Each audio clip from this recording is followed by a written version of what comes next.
नमस्कार, ताल ठोक के स्पेशल एडिशन में आपका स्वागत है। मैं हूं आपके साथ विशाल कालरा।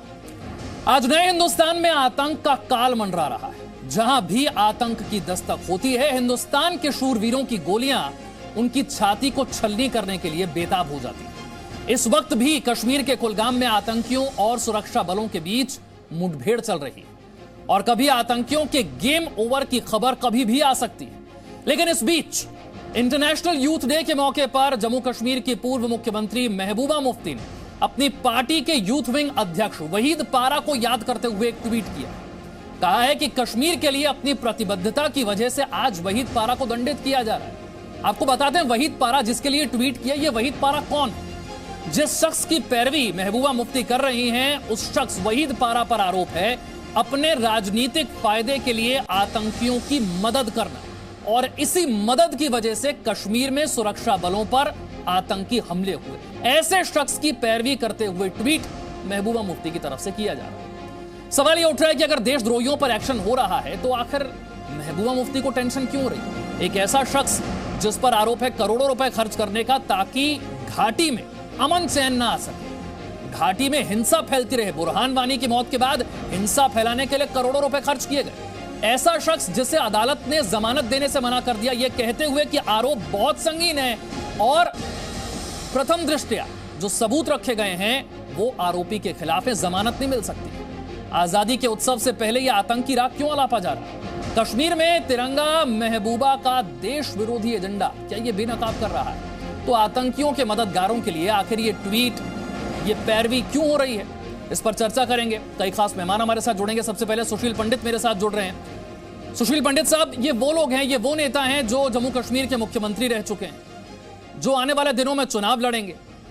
ये वो लोग हैं जो उन लोगों के समर्थन में ट्वीट कर रहे हैं, उनकी पैरवी कर रहे हैं जिन्होंने करोड़ों रुपए खर्च किया ताकि घाटी में कभी अमन चैन ना आए, ताकि आतंकी हमले होते रहे, सुरक्षा बल के जवान अपनी जान गंवाते रहे।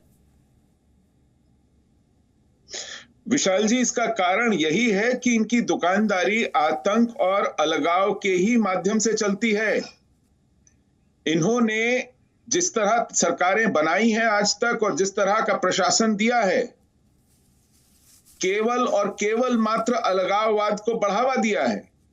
पार्टी के घोषणा पत्र में अपनी प्राथमिकताएं गिनाने से लेकर अपने पार्टी के महत्वपूर्ण पदों पर ऐसे लोगों को नियुक्त करना जो उनकी देश विरोधी मंशा को धरातल पर रूपांतरित करते हैं। खुद महबूबा मुफ्ती, इन पर बड़े गंभीर आरोप लगाए थे तत्कालीन हमारे राष्ट्रीय सुरक्षा सलाहकार एम.के. नारायणन ने। उसके बावजूद ये मुख्यमंत्री बनाई गई। इनके वित्त मंत्री अल्ताफ बुखारी आज भी हवाला कांड के आरोप भुगत रहे हैं। इनकी गाड़ी से आरडीएक्स बरामद हुआ था। ऐसे ऐसे लोगों की पार्टी और ऐसी सरकार और इस तरह की नीतियां जिसमें वो कहती हैं कि पाकिस्तान की मुद्रा कश्मीर में जारी की जानी चाहिए। आज क्या सुशील पंडित ये नेता फिर थोड़े दिनों बाद चुनाव लड़ेंगे जो आतंकियों के लिए पैरवी कर रहे हैं? इनको, इनकी राजनीति को, इनके एजेंडे को सिरे से अवैधानिक घोषित किया जाना चाहिए। इन पर पाबंदियां लगनी चाहिए। यह किसी भी सूरत में सार्वजनिक क्षेत्र में, नागरिक क्षेत्र में, हमारे लोकतंत्र में, हमारी व्यवस्था के अंदर घुस करके जिस तरह देश को खोखला कर रहे हैं, चाहे वो हमारा प्रशासन हो, चाहे वो हमारे विश्वविद्यालय कैंपस हो, चाहे वो हमारा मीडिया हो, हमारी शिक्षा नीति हो, हेडमास्टर जिस शिक्षा नीति में बुरहान वानी जैसे हिजबुल कमांडर पैदा करेंगे, वहां से और क्या अपेक्षा रखेंगे आप? आपने बुरहान वानी का नाम लिया, मुझे याद आ गया, बुरहान वानी की मौत के बाद 5 करोड़ रुपए खर्च करने का आरोप है इसी शख्स पर। प्रेम शुक्ला भारतीय जनता पार्टी से मेरे साथ हैं, जहांजेब सिरवाल भी मेरे साथ जुड़ गया। प्रेम शुक्ला, आरोप तो आप पर लगाए जा रहे हैं कि जो लोग कश्मीर के प्रति अपनी प्रतिबद्धता रखते हैं, जो केंद्र सरकार के खिलाफ आवाज उठाते हैं, उनको ऐसे अरेस्ट करके गायब कर दिया जाता है क्योंकि वो कश्मीर के लिए आवाज उठा रहे हैं। देखिए, हम मानवता के पक्ष में खड़े हैं, भारत की अखंडता के पक्ष में खड़े हैं, कश्मीरियत की पक्ष में खड़े हैं। लेकिन कोई कश्मीरियत के आड़ में अगर जिहाद पाल रहा होगा और जिहादी मंसूबे पाल रहा होगा तो उसको ये इस बात पर जो है विश्वास करने की आवश्यकता है कि भारत 2014 के बाद बदल चुका है। हम जिहादी को जिहादी समझेंगे, जहाँ से वो जिहादी गतिविधियाँ संचालित करेगा वहाँ घुसकर मारेंगे, और जो भी जिहादियों और अलगाववादियों के साथ खड़ा होने का दुष्कांड रचेगा उसके खिलाफ कार्रवाई करना, ये संविधान सम्मत हमारा जो अधिकार है वो राज्य के हित में, जनता के हित में तैयारी कर रहा है, स्वतंत्रता दिवस की तैयारी कर रहा है, लेकिन ये आतंक वाली जो सोच है इससे आजादी कब मिलेगी? नहीं, आप तो विशाल जी, आप तो इस बात को जानते हैं, ये लोग कहा करते थे कि अगर अनुच्छेद 370 में संशोधन हो गया तो कश्मीर में कोई तिरंगा उठाने वाला कंधा नहीं बचेगा। आज वहां कितने कंधे हैं? संख्या बढ़ गई ना, विकास की बयार बढ़ी ना, शांति के पथ पर बढ़ा ना, आतंकवादियों अलगाववादियों पे कार्रवाई हुई ना। और ये कार्रवाइयों को देखते हुए उनको निश्चित तौर पर पीड़ा है कि उनका जो आधार था, कुछ राजनीतिक दल 1952 से ही लगातार जम्मू एवं कश्मीर में वो अलगाववादियों के साथ खड़े होते हैं, पाकिस्तान के साथ संधान करते हैं, और उसका परिणाम पूरे देश को भुगतना पड़ा है। यह सत्य सबके समक्ष है, उसे मुझे कोई विशेष जो है प्रकाश डालने की आवश्यकता नहीं है। इसीलिए हमने तो उनको गुपकार गैंग कहा कि अलगाववादी एजेंडा है, उस अलगाववादी एजेंडे को आतंकवाद के साथ न खड़े होने देना, अलगाववादी एजेंडे को, उनके सपने को साकार ना होने देना, यही हमारा राष्ट्र के रूप में संकल्प है, और इस संकल्प में हम सफल रहे हैं। नहीं, पर आप तो संकल्प की बात कर रहे हैं, कुछ दिनों बाद यही नेता फिर चुनाव लड़ेंगे, फिर मुख्यमंत्री भी बन सकते हैं। मैं जहां से सिरवाल के पास जाऊंगा, कश्मीर नहीं मिला लेंगे, ठीक है, तब तक हमारे लिए कश्मीर का एजेंडा अधूरा है। जहांजेब सिरवाल, जिसे अदालत ने जमानत देने से इसलिए मना कर दिया क्योंकि आरोप इतने गंभीर हैं, जो सबूत रखे गए उसके बाद कहा गया कि पर्याप्त सबूत है आरोपी के खिलाफ। आरोप क्या है? राजनीतिक लाभ के लिए आतंकियों की मदद करना, और उसी मदद की वजह से कश्मीर में सुरक्षा बलों पर हमले हुए, यह आरोप है। जी देखिए, मैं केवल इस मुद्दे पर स्पष्ट होकर आपके साथ आपको जवाब नहीं दूंगा, क्योंकि जिस व्यक्ति की आप बात कर रहे हैं वो वही व्यक्ति है जो आपको आज से 4 साल पहले राजनाथ सिंह जी का चहीता दिखता था। ये वही व्यक्ति है जो आज से पहले केंद्र सरकार का खास आदमी माना जाता था, और इस व्यक्ति के साथ बहुत बहुत अच्छे ताल्लुकात हम सभी के थे, क्योंकि वो भी एक पॉलिटिकल पार्टी को रिप्रेजेंट करते थे, यूथ आइकन माने जाते थे, और यूथ आइकन बनाने वाली यही भारतीय जनता पार्टी की सरकार थी। जैसे ही उनके ख्यालात इनसे अलग हो गए तो इनका तो काम है लोगों को आतंकी, अलगाववादी, इन चीज़ों की सर्टिफिकेट देते रहना।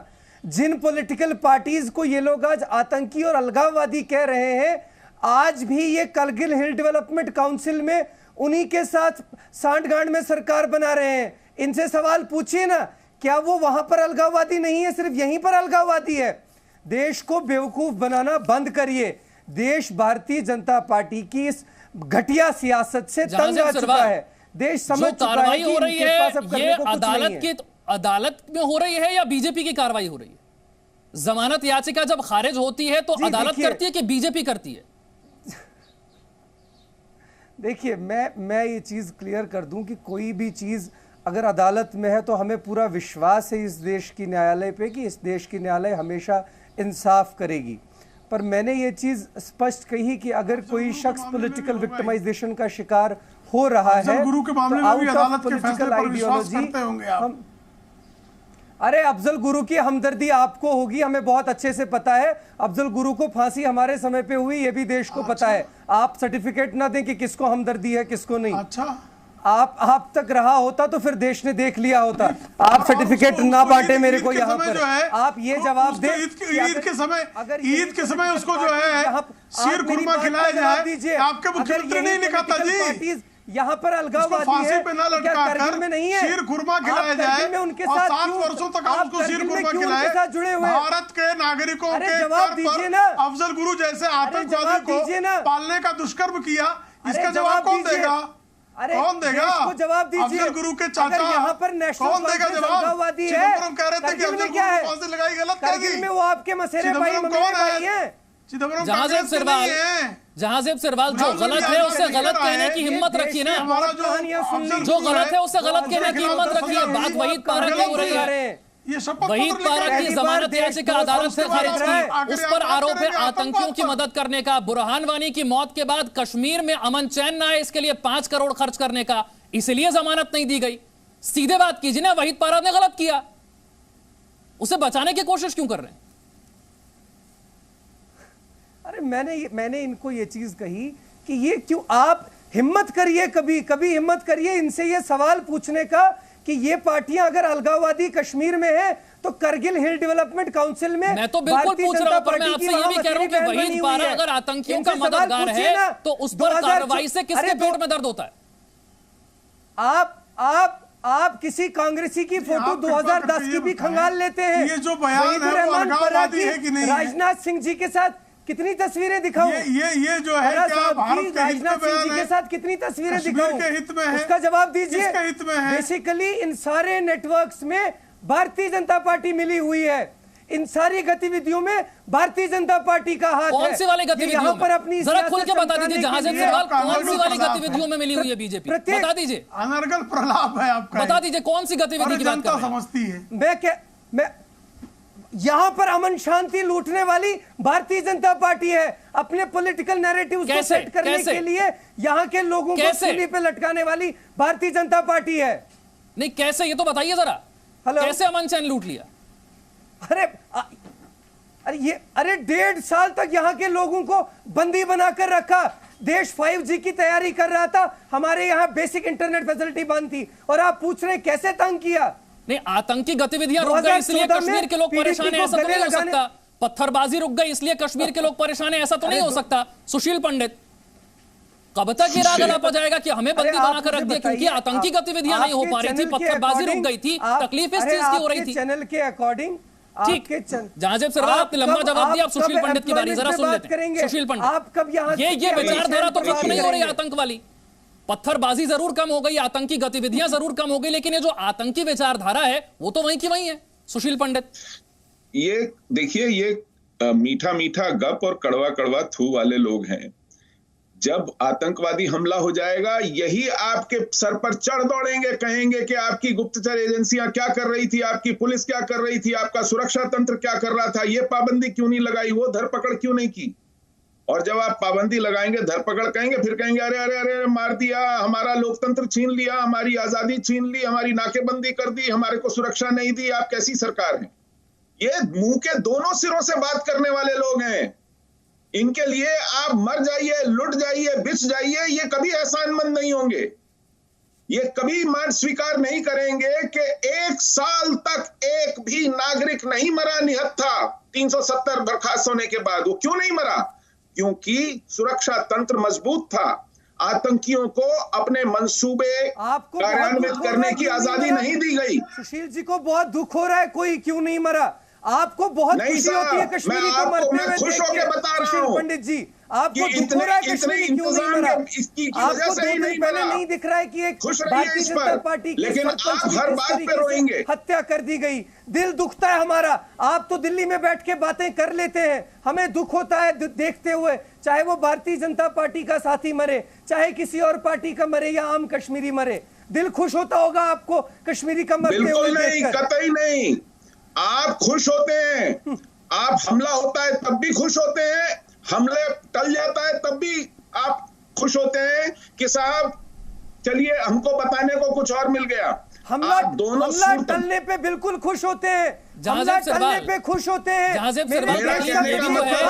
तकलीफ ये भी तो है कि जो लोग कहते थे कि 370 से बढ़कर तिरंगा उठाने वाला नहीं मिलेगा, ऐसा कुछ हुआ नहीं कश्मीर में। तकलीफ ये भी तो है कि जो एजेंडा था वो पूरा हुआ ही नहीं, जो डर दिखाया गया था पब्लिक को वो पूरा हुआ ही नहीं। पंडित जी, दिल की बात जबान पर आ जाती है। बिल्कुल आ जाती है। जब एनकाउंटर से आतंकी निकल जाता है ना, बहुत खुश होते हैं आप। उसी के लिए तो पत्थर फिकवाते हैं आप खुश अगर वो हमला कर दे तब भी आप खुश, अगर वो भाग निकले एनकाउंटर से तब भी आप खुश। आपको हर हालत में खुशी मिलती है वहां आतंक को फलता फूलता देखकर। प्रेम शुक्ला, यही बात मेरे दिल पे आ रही थी। लेकिन हैरानी की बात और डर की बात यही है कि यही सोच वाले लोग जो जम्मू कश्मीर में चुनाव की मांग कर रहे हैं, फिर कुछ दिन बाद चुनाव में जाएंगे, फिर इन्हीं लोगों के जनप्रतिनिधि बनकर बैठेंगे जो आतंकियों की पैरवी कर रहे हैं, जो अपने राजनीतिक लाभ के लिए करोड़ों रुपया खर्च कर रहे हैं टेरर फंडिंग में, ये वही लोग जनप्रतिनिधि बनकर बैठेंगे। विशाल भाई, मैं आपसे सहमत हूं इस विषय में, मैं सहमत हूं। और ऐसे जो लोग हैं जो अलगाववादी बातें करते हैं, जो आतंकवादियों को प्रश्रय देते हैं, ऐसी शक्तियों को क्या निर्वाचन आयोग चुनावी अधिकारों के तहत प्रतिबंधित कर सकती? क्या ऐसे कानूनों पर विचार होने की आवश्यकता है और निर्वाचन आयोग ने निश्चित तौर पर इस पर नीति बनाने की आवश्यकता है कि जो लोग सांप्रदायिक विकृत सांप्रदायिकता की हद तक जाकर जिहादी आतंकवाद को प्रश्रय देने का जो लोग कुकर्म करते हैं, क्या वो चुनावी राजनीति में उनको अवसर दिया जाना चाहिए या ऐसे लोगों के अवसरों को प्रतिबंधित किया जाना चाहिए? इस पर इस देश के निर्वाचन प्रणाली को जो है निश्चित तौर पर विचार करने की आवश्यकता है। जहांजेब सिरवाल, कल को हाफिज सईद पर कार्रवाई हो गई तो उसका भी दुख मनाएंगे क्या? क्योंकि वो भी कहता है कि वो कश्मीर के लिए लड़ रहा है। जी बिल्कुल होना चाहिए, जी बिल्कुल चुनाव लड़ने की और साध्वी प्रज्ञा ठाकुर पर भी कार्रवाई होनी चाहिए। हाफिज सईद पर कार्रवाई हो गई तो उसका दुख मनाएंगे क्या? योगी आदित्यनाथ वो भी कश्मीर के लिए लड़ने का दावा करता है। इन सब पर भी चलवाइए, ये सब ट्रायल बेसिस पे बाहर है, इन पर भी कार्रवाई चलवाइए। मतलब वहीद पारा के साथ जो हुआ वो ठीक हुआ ना? अदालत ने जमानत नहीं दी, ठीक हुआ। इनको आतंकवादियों की मदद का आरोप ठीक है। अरे इनको पूछिए, 2014 में इसी पीडीपी की गोद में जाके बैठ गए। मैं तो वहीद पारा को लेकर सवाल पूछ रहा हूं, जहांजेब सिरवाल। नेशनल कॉन्फ्रेंस की गोद में जाके बैठ गए, फंस गया। इनसे सवाल पूछने की हिम्मत कब करेंगे? आतंकियों के खिलाफ जो बोले, जो आतंकियों पर कार्रवाई करे, उसकी पैरवी करने के लिए सामने क्यों आ जाते हैं? खुलकर कहिए कि आतंकी आतंकी है, जिसने मदद की वो टेरर फंडिंग कर रहा था। खुलकर कहिए कि वो आतंकी है। देखिए, मैं कोई न्यायालय नहीं हूं जो किसी पर इल्जाम लगाऊं। ये काम नहीं, आपके नेता इल्जाम लगाते हैं। गुलाम नबी आजाद ने संसद में कहा था कि हमारी सेना वहां के नागरिकों को मारती है, आतंकियों को नहीं मारती है। ये आरोप लगाया था आपने, आपके नेता ने। सुना होगा, हमने नहीं सुना है। आपने सुना होगा, ऐसी बातें नहीं सुनाई देती जहांजेब सिरवाल। जो सूट नहीं करती, जो एजेंडा को सूट नहीं करती, वो सुनाई भी नहीं देती।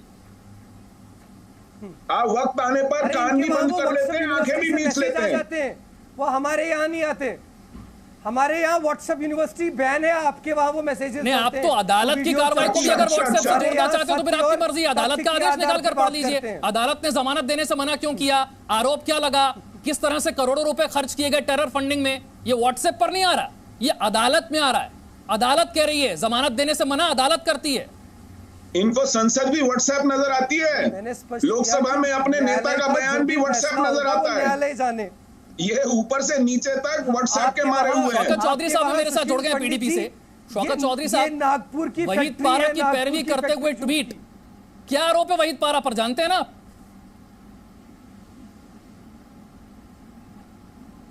मेरे को ये समझ नहीं आ रही है कि अगर महबूबा मुफ्ती जी कोई ट्वीट कर रही है शौकत चौधरी, तो वो शौकत चौधरी अगर आप मुझे सुन पा रहे हैं, होना चाहिए। उनकी गठबंधन वाली सरकार थी।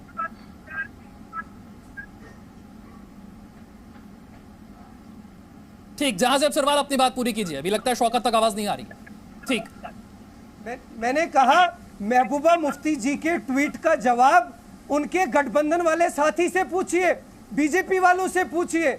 चिंता का विषय उनके लिए होना चाहिए, गोद में वो उनकी जाके बैठे हुए। यानी कि आप कश्मीर के अमन चैन के लिए बिल्कुल चिंतित नहीं है ना? आजकल तो आप उनके कंधे कंधा मिला आपको कोई फर्क नहीं पड़ता कि कोई आतंकियों की मदद करे, धमाके करे, सुरक्षा बलों की जान चली जाए, आपको फर्क नहीं पड़ता। आपका ये कहना है बीजेपी से पूछिए, हमें कोई मतलब नहीं है। कोई आतंकी गतिविधि करता है तो करे। आपका मैटर ऑफ कंसर्न आतंकी नहीं है। आपका मैटर ऑफ कंसर्न है कि खुलकर बोलिए, जो आतंकी है उसे आतंकी कहिए। महबूबा मुफ्ती का डरिए मत, घबराइए मत, पाकिस्तान कोई कार्रवाई नहीं कर देगा आप पर। महबूबा मुफ्ती का ट्वीट है। मैंने कहा आपका कंसर्न महबूबा मुफ्ती का ट्वीट है। महबूबा मुफ्ती के लिए उनके सर, मेरा कंसर्न है कश्मीर में आतंकवाद का खात्मा कैसे हो। मेरा कंसर्न है कि ऐसे नेता जिनकी सोच आतंकी है, पहले तो वो आतंकियों की पैरवी कैसे कर रहे हैं खुलकर? पहले तो देश को ये झूठ बोलना बंद करिए। पहले तो देश को ये झूठ बोलना बंद करिए। लगातार 2019 के बाद हमने कितने जवानों की शहादत दी, कितने पॉलिटिकल वर्कर्स की शहादत दी, और उनमें से कितनों की पैरवी की आपने? आप उनकी उनमें से कितनों के लिए सहानुभूति वाले ट्वीट किया आपने?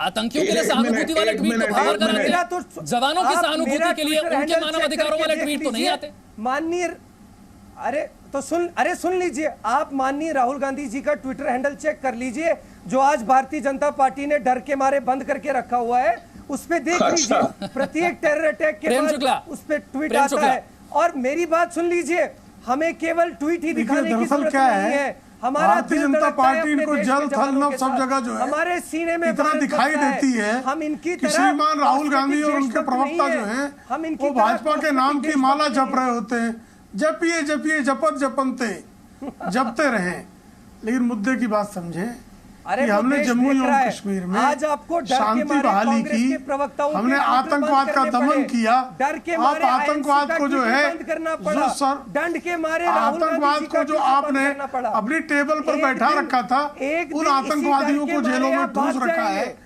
कुछ आतंकवादियों को कब्रिस्तान पहुंचा दिया है, शेष आतंकवादियों का भी समूल नाश होना है। और ये समूल नाश होता देखकर आपको पीड़ा होनी है, हमारे समझ में आ रही है। अगर राहुल गांधी से किसी को डरना चाहिए तो वो कांग्रेस पार्टी को डरना चाहिए, लगातार उनको रसातल में मिला रही है।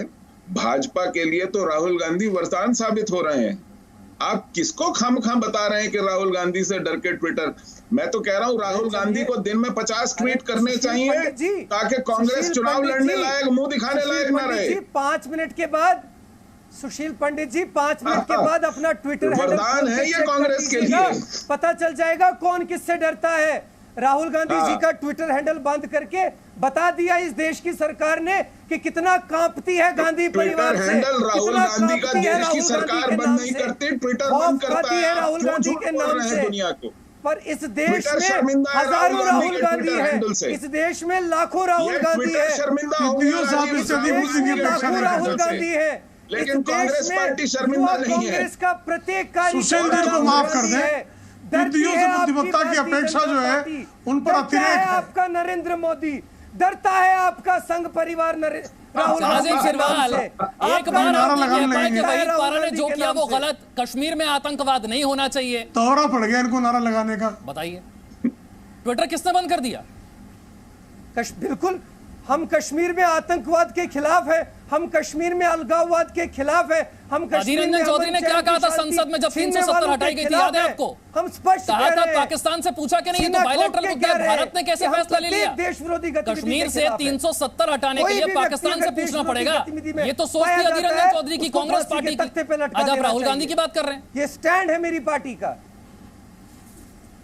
चलिए बहुत बहुत शुक्रिया हमारे साथ चर्चा में जुड़ने के लिए। आजादी के महोत्सव की तैयारियां हो रही है, लेकिन जिन नेताओं की सोच में आतंकवाद है उन्हें निकालना बहुत जरूरी है, तभी आतंकवाद से कश्मीर को मुक्ति मिल पाएगी। Presenting B News app available on Google Play and App Store. Download it now.